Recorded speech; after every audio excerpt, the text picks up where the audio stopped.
আসসালামু আলাইকুম সবাইকে ওয়েলকাম জানাচ্ছি আমার চ্যানেল রুমিস ফ্যাশনেবল হাউসে।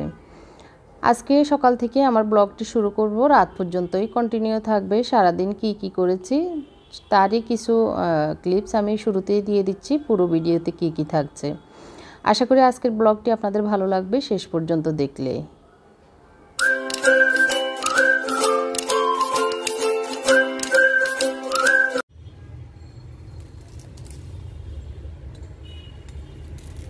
চুলায় ফ্যান বসিয়ে চলে এসেছি এখন কারি পাতা নিতে গাছ থেকে। এই কারি পাতাটা অনেক বেশি ভালো লাগে, এটার ঘ্রাণ এবং সবজিতে বা যে কোনো তরকারিতে দিলে এটার স্বাদটা বেড়ে যায় আর কি তরকারির। তো প্রথমে পেঁয়াজ দিয়ে দিয়েছি তেলে, তারপর মনে পড়লো কারি পাতা তো দিইনি। তো সেই জন্য মানে এটা তো আসলে বেশি আমাদের অভ্যস্ততা নেই, বাঙালির ফুডে কারি পাতা কমই দেওয়া হয়। তো তারপরে একটু শস্য দানা দিয়ে দিয়েছি, দিয়ে একটু ভেজে তারপর সবজিগুলো দিয়ে দিচ্ছি। এই সবজিটা আমি দুপুরের জন্য সহ একবারে বেশি করে কুটে আজকে ভাজি করে নিচ্ছি। এখানে শুধু বরবটি আর আলু আর কি। তো সকালের নাস্তা পরোটা বানাবো আর সবজিটা একটু বেশি করে ভাজি করে নিচ্ছি, কারণ সকালের নাস্তায় আর দুপুরের জন্য একবারেই করে নিচ্ছি আর কি। কারণ আর সবজি রান্না করবো না। এদিক দিয়ে ভাত হয়ে এসেছে, ডালটাও বসিয়েছি, সেদ্ধ হয়েছে, এখনও হলুদ মরিচ দেওয়া হয়নি। আর এখানে আমি একটা কাতল মাছ ভিজিয়েছি, এটাকে কুটে টুকরো করে নিব। তো আজকে 4-5-6 কেজি ভাজবো চিন্তা করছি। পুরো মাছ তো আর করবো না, পুরো মাছ খাওয়া ওরা খেতে চায় না। এই কাতল মাছ বা রুই মাছ এগুলোতে কাঁটা থাকে এই ভয়ে।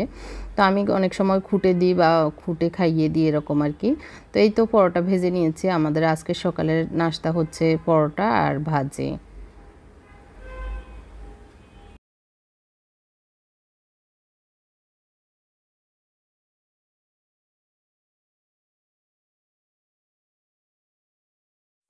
তো উনি তাড়াহুড়ো করে আসলে নাস্তাটা করছে আর আমিও করে নিচ্ছি একসাথে। চা বানিয়ে খাবো এবং উনিও খেয়ে চলে যাবে, এটা আর কি লাস্ট সকালের এটুকুই ছিল। তো এখন বারান্দায় এসেছি, আমার ছোট্ট বাগানটায় এসে দেখি 3টা টাইম ফুল ফুটেছে, 3টা কালারের, খুব সুন্দর 3টা কালার। আর এই যে আমার কিউটের ডিব্বা ছোট ছোট গাছগুলি সুন্দরভাবে সতেজ সতেজ হয়ে আছে। এগুলো একটু পাতাগুলো মুছতে হবে, এগুলো মুছে নিব। এর ফলে পরে চলে এসেছি ঘরে। এই আকাশের অবস্থা ভালো না, মেঘ মেঘ। তো পর্দাগুলো খোলা ছিল, এগুলো বেঁধে নিচ্ছি। তো আজকে একটা আসলে খারাপ একটা দিন যাচ্ছে আমাদের, কারণ হচ্ছে আমার শাশুড়ির অবস্থা বেশি একটা ভালো না। কারণ গত 2-3 দিন ওনার একটু সর্দি জ্বর কাশি ছিল। তো সেটা থেকে এমনি টেনশনে আছি, কিন্তু গত রাতে ওনার নাকি ঘুম হয়নি। ঘুম না হওয়ার কারণে এখন শুধু মানে অতিরিক্ত কথা বলতেছে, যেটা বলার নয় সেটাও বলতেছে। তো এগুলো নিয়ে মানে ব্রেন করা হয়ে গিয়েছে মেবি। তো আমার বাসুর তো ডাক্তার, উনি ওষুধ দিচ্ছেন, কিন্তু আসলে তেমন একটা কাজ হচ্ছে না। তো এইগুলো নিয়ে আসলে টেনশন করতেছি। তো দোয়াও করতেছি, আসলে সবার কাছে দোয়া চাই আমার শাশুড়ির জন্য, কারণ আল্লাহ যদি হায়াত দেন, সুস্থ রেখে যেন হায়াত দেন। এমনি বয়স অনেক হয়েছে, প্রায় 90-এর কাছাকাছি।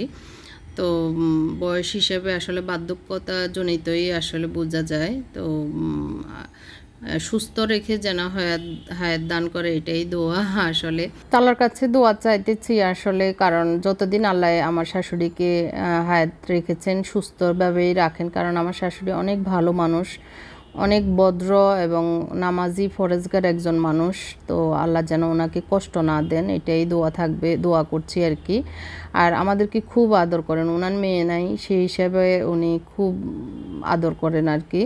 তো আমি অনেক দিন ওনার কাছে ছিলাম, মানে আমার বিয়ের পরে। হ্যাঁ, আমার অনেক বছর ওনার সাথে কেটেছে। আল্লাহর রহমতে কখনো কিছু হয়নি, মন জুগিয়েই চলার চেষ্টা করেছি। তো সেই হিসাবে সব কিছুই মনে পড়ে। এখন হয়তো একটু সময় কম দিচ্ছি, তো কালকেও বলতেছি যে আম্মা আমাকে মাফ করে দিন, আমি আপনার কোনো খেজমত করতে পারতেছি না। মেজো ভাবি সব দোয়া নিয়ে নিচ্ছে। তো বলতেছে না, আল্লাহ ভরসা, তুমি চিন্তা করিও না। তো এই আর কি। তো আল্লাহ যেন আমাদের সবার ইয়েকে নিয়তকে কবুল করেন, এটাই আমাদের নিয়ত। যদি ভালো থাকে সেটাই আমরা ভবিষ্যতে আমাদের জীবনেও পাবো, এটাই বড় কথা। তো যাই হোক, আল্লাহ পাক আমাদের টেনশন মুক্ত করে দিক। আমরা চেষ্টা করতেছি যাওয়ার, কিন্তু কোনো গাড়ি যাওয়ার পরিবেশ নাকি নাই। তারপরেও যখন যেটা হয় যেতে তো হবেই, চেষ্টা করছি। তো বাকিটা আসলে ওখানে বাড়িতেও খোঁজখবর নিচ্ছি, সারাক্ষণই কথা হচ্ছে, অবস্থার পরিপ্রেক্ষিতে যেটা হোক সিদ্ধান্ত নিব আর কি। তো এই দিক দিয়ে আমার আসলে দুপুরের জন্য মাছ ভাজি করে নিচ্ছি, আর ডালটা বাগার দিব, ধনিয়া পাতা দিয়ে দিয়েছি। ডাল বাগার দেওয়া শেষ হলে আমি মাছটা শুকনো ভাজি করে নিব আর কি। শুকনো ভাজি বলতে পেঁয়াজ টমেটো দিয়ে কোনো ঝোল করব না, কারণ হচ্ছে আমার ছেলেরা ঝোল দু পেঁয়াজু টাইপের ওই রকম পছন্দ করে না, আর এমনিতে তো এগুলোতে কাটার কারণে এমনিও খেতে চাইবে কম। তারপরেও করে নিচ্ছি, আস্তে আস্তে তো খেতে হবেই। এদিক দিয়ে সকালে যে ভাজিটা করেছিলাম সেটাতে আসলে লবণ বেশি হয়ে গেছে, তো যার কারণে চিন্তা করলাম কি দিয়ে লবণ কমানো যায়। তো আমি মাঝখানে সবজির মাঝখানে আর কি একটু তেল দিয়ে একটা ডিম ভেঙে তারপর নেড়ে ছেড়ে ভেজে নিচ্ছি, কারণ মাঝে মধ্যে অমনোযোগী থাকলে বা মাথায় কোনো টেনশন থাকলে এরকম হয়ে যায়, লবণ টবণ বেশি হয়ে যায়। তো যাই হোক, পরোটা খেতে যখন দেখেছি এই অবস্থা, তো এখন দুপুরের জন্য এইভাবে করে নিয়েছি। এদিক দিয়ে মাছ ভাজিগুলো হয়ে গিয়েছে, নামিয়ে নিচ্ছি, আর এগুলোকে টমেটো পেঁয়াজ দিয়ে একটু ভুনা ভুনা করে নিব আর কি। তো আসলে সারাদিনই টুকিটাকি অনেক কাজ থাকে আমাদের মহিলাদের, আসলে কাজের কোনো শেষ নাই। তো আজকে ঘরটাও ঝাড়া দিয়েছি, মানে উপরের মাকড়সার নেট অনেক হয়েছে, এই বাসা আসার পরে আর করা হয়নি, আসলে খেয়ালও করিনি। এখন দেখতেছি না কোনায় কোনায় একটু একটু হয়েই গেছে। তো আজকে সিদ্ধান্ত নিয়েছি যে না, এটা করে ফেলবো, না হয় আবার ভুলে যাব। তো এটা করলাম। তারপরে আমাদের যে রুমটা আমি বোরকা ঝুলিয়েছিলাম আর কি আমার শোরুমের, সেটা আবার শোরুম একটা দেওয়া হয়েছে, এখনও উদ্বোধন হয়নি। তো সেগুলো দোকানে নেওয়া হয়েছে। তো এখন রুমটা এলোমেলো, কাপড় চোপড়ে একটু মানে যে থান কাপড়গুলি সেগুলি ভরে আছে, ওইটা গুছিয়েছি। তো সব মিলিয়ে অনেক কাজ করেছি, আসলে সব কিছু দেখানো একটু ডিফিকাল্ট হয়ে যায়, লং ভিডিও হয়ে যায়, আর দেখানো প্রয়োজন মনে করি না এক এক সময় আর কি। আপনারাও বিরক্ত হয়ে যাবেন এই ভয়ে। তো এটা হচ্ছে ড্রয়িং রুমে ঢুকার মেন ডোরের পাশে একটা শু র্যাকের উপরের জিনিসপত্র আর কি। তো আসলে কিছুদিন গুছিয়ে রাখার পরে কিছুদিন থাকতে থাকতে অনেক কিছু এসে অটোমেটিকলি জমা হয়ে যায়। তো আজকে ভাবলাম যে কয়েকদিন হয়ে গিয়েছে, প্রায় 15-20 দিনের মতো, এটা গুছানো হয়নি, সব কিছু নামিয়ে মোছাও হয়নি। তো যেহেতু একটু সময় আছে ভাবলাম যে এটাও করে নিই। তো সব কিছু নামিয়ে আমি ভালো করে পরিষ্কার করে মানে ক্লিন করে নিব, আর যে ম্যাটটা সেটাও উঠিয়ে নিয়েছি, ধুতে দিব। তো কিছুদিন পর পর এক এক অংশ ধরে আমরা যদি কাজ করি তাহলে কিছুটা হলেও কষ্ট কম হয়। একবারেই সব কিছু পুরো ঘরের কাজ করতে গেলে অনেক কষ্ট হয়ে যায়। তো আমি যখন সময় পাই যেটা করা দরকার মনে করি সেটাই করে নিই, তাহলে কষ্ট কম হয়। আর এটা অনেক বড় একটা ওয়াল ম্যাট, তো এই বাসায় এখনও ডিল করা হয়নি, তো এই জন্য এইভাবে রেখে দিয়েছি। আর এই যে বক্সটা দেখতে পাচ্ছেন, এটা দুইটা ছিল, একটা আমার রান্নাঘরের যে আমি এখন ডোর লাগিয়ে একটা ছোট্ট বক্স বানিয়েছি, এটারই জোড়াবাইটাকেই ওইভাবে করেছি, আর এটা একটা এখনও আছে। শুধু জাস্ট আমি পিছনে একটা বোর্ড, পাতলা বোর্ড লাগিয়েছি ওটাতে, আর সামনের ডোরটা লাগিয়েছি তাও টুকরো বোর্ড দিয়ে আর কি। তো এই তো এভাবে পরিষ্কার করে আজকে এইরকম করে নিয়েছি একটা ম্যাট দিয়ে।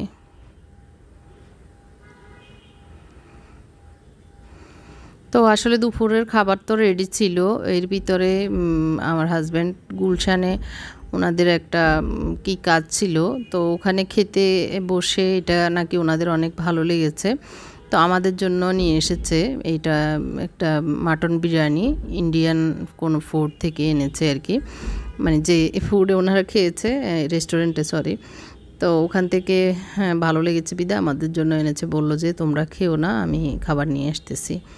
তো আমরা একটু খাচ্ছি, তো মুনতাসির বললো ওকে একটু খাইয়ে দিতে, তো ওই জন্য ওকে একটু, ও চেক করবে, যদি ভালো লাগে ও খাবে।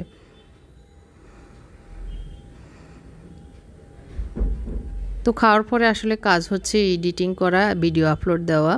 তো সেটা তো আপলোড দিব, গতকালকের ভিডিওটা আজকে আপলোড দিব, দিয়ে দেওয়ার পরে আসলে কিছুক্ষণ রেস্ট নিয়েছি। এর ভিতরে আমার ছোটো ভাই এসেছে, আর আমার হাজব্যান্ডও আসার পরে আসলে কিছু আর খায়নি, ও তো খেয়ে এসেছে।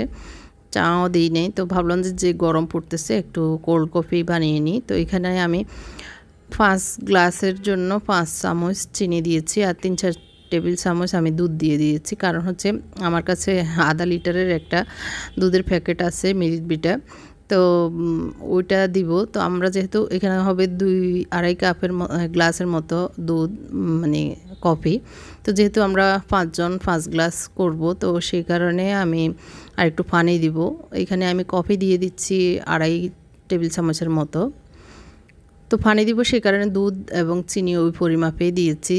তো দেখা যাচ্ছে চিনিটা যদি একটু কম হয় আবার চেক করে দিব লাস্টের দিকে আর কি। তো এই যে আমি শিল দিয়ে প্রথমে যে পাথরের মতো বরফ ছিল প্যাকেট, সেই প্যাকেটটা না খুলে শিল দিয়ে ভালো করে ফিটে একটু গুঁড়া গুঁড়া করে নিয়েছি। আর জগ পুরানো থেকে প্রায় 1 জগের মতো পানি দিয়েছি আর কি, মানে পানি এবং দুধ হয়েছে, সেটা দিয়ে আমার মনে হয়েছে যে 5 গ্লাস হয়ে যাবে। আর এমনিতে এই জগে 1 গ্লাস জগ করলে আমাদের 5 গ্লাস হয়। তো আবার ব্লেন্ড করলে ফোম হয়ে ফুরে যায় জগটায়, সেই কারণেই আমি অতটুকু কম দিয়েছি আর কি জগের। পানি মেবি 1.5 গ্লাসের মতো দিয়েছি আর একটা আধা লিটারের দুধ দিয়েছি। এই তো আমাদের 5 গ্লাস কফি, কোল্ড কফি হয়েছে আর খুবই টেস্ট হয়েছে। আর একটু চিনি দরকার ছিল, তো আমি 2 চামচের মতো চিনি দিয়ে দিয়েছিলাম। একদম দোকানের চেয়ে কোনো অংশে কম ছিল না। আসলে আমরা অনেক টাকা দিয়ে প্রায় 60-70 টাকা দিয়ে 1 গ্লাস কোল্ড কফি খেতে হয়, নর্মালগুলি আর কি। তো আমরা যদি ঘরে বানাই সেটা আরও বেশি স্বাস্থ্যসম্মত আর বেশি সুস্বাদু, এটাই আর কি।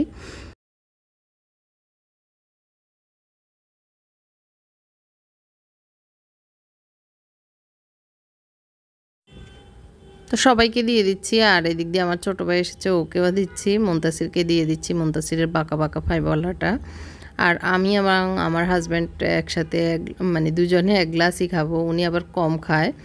তো সেই কারণে চিন্তা করলাম এই মগটাতে যতটুকু আছে আমরা দুজনে একটু একটু খাবো এই আর কি। যাই হোক, ওইটা শেষ করে বিকেল টাইমটা আর কি শেষ করে আমি বসেছি একটু সেলাই করতে। আমার কয়েকটা ড্রেস সেলাই করা দরকার, অনেক দিন থেকে আসলে কেটে রেখেছিলাম, কিন্তু বসবো করা হচ্ছে না, এক দিনে এক সমস্যা। তো আর অনেক সময় অলসতাও লাগে এটা আর কি। তো আজকে ভাবলাম যে না, করেই ফেলি, এগুলো না হয় মানে ধুলাবালি বসে যাচ্ছে। তো এই সাদা ড্রেসটা একটু করা ছিল। আমার সাদা ড্রেসটা করা শেষ, এখন আমি হলুদেই কামিজটা করে নিচ্ছি। এগুলি হচ্ছে কি যেন ফুলকারির কাজ করা, তো এগুলো 2 পিসেরই। তো আমি নিজের জন্য কয়েকটি রেখেছি, তো আস্তে আস্তে সেলাই করতেছি আসলে। তো এখন হলুদ কালারের গলা লাগিয়ে নিচ্ছি, তারপরে হাতা লাগাবো, তারপর সেলাই করবো। আসলে আমি যেভাবে মানে সেলাই করতে অভ্যস্ত সেভাবেই করি আর কি।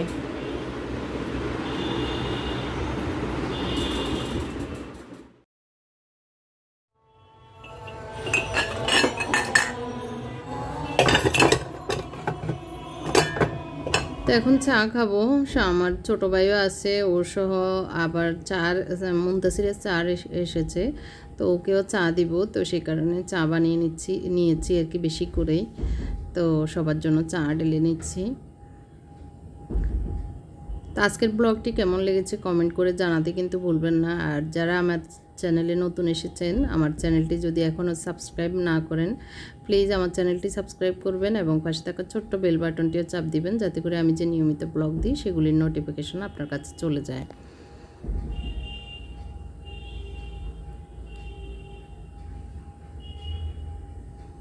তো এই তো রেডি চা না, হ্যাঁ বিস্কিট, আর এই বিস্কিটটা দিয়ে চা খেতে খুব ভালো লাগে।